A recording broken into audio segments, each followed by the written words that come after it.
O, game. Sabihin mo sa akin. Anong problema? Anong problema mo? Mag-usap nga tayo? Ha? Mag-usap tayo? Bakit? Ano? Anong problema mo? Ha? Wala. Ba't iyak-iyak ikaw kanina? Oh, gusto mo lang. Gusto mo lang umiyak. Ah, o tumae ka. Hindi sabihin mo kay mama. Sabihin mo kay mama nahuli bakit hindi kita nahuli pala eh. Sabihin mo kay mama narinig lang kitang umutot.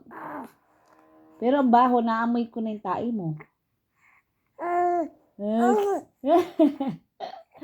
Naamoy ko lang ang tae mo, tsaka narinig kitang umutot. Sabihin mo, tumae ka ba? Hindi. Anong problema? Anong problema mo? Malaki ang problema mo. Malaki. Kasing laki ng ng tae mo. Yan. Kagigising mo lang, inaanto ka na. Tapos dede, dae. Yun ang problema mo. Tapos kulang na yung milk mo. Kulang na yung milk. Gusto nang dagdagan. Gusto mo nang padagdagan yung milk mo. Kasi pag nauubos na yung milk mo, iyakan na ikaw. Yun ang problema mo. Ayun ang problema. Sige, malapit na. Pag Pasko, dadagdagan ko na yung milk mo. Kasi 3 months ka na. Dadagdagan na ni mama yung milk mo, okay? Hindi ka na iiyak. Busog na ikaw nun. Ako magdadagdag. Ako nga. Siyempre, love na love kita eh. Dadagdagan ko na para hindi ka na iiyak. Okay? Sige. Deal?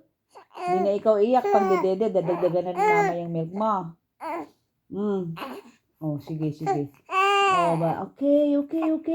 Dadagdagan ko na nga. Huwag ka lang magalit.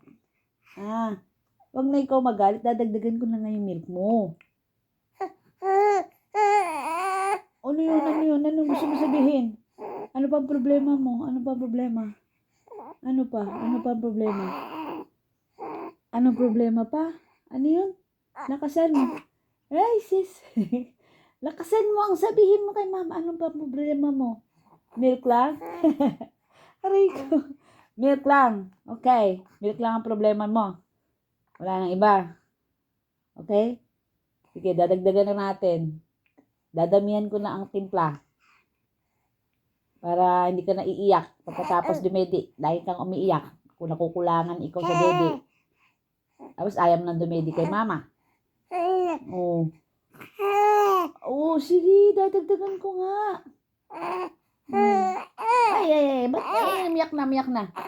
Umiyak na ang baby ko. Umiyak na.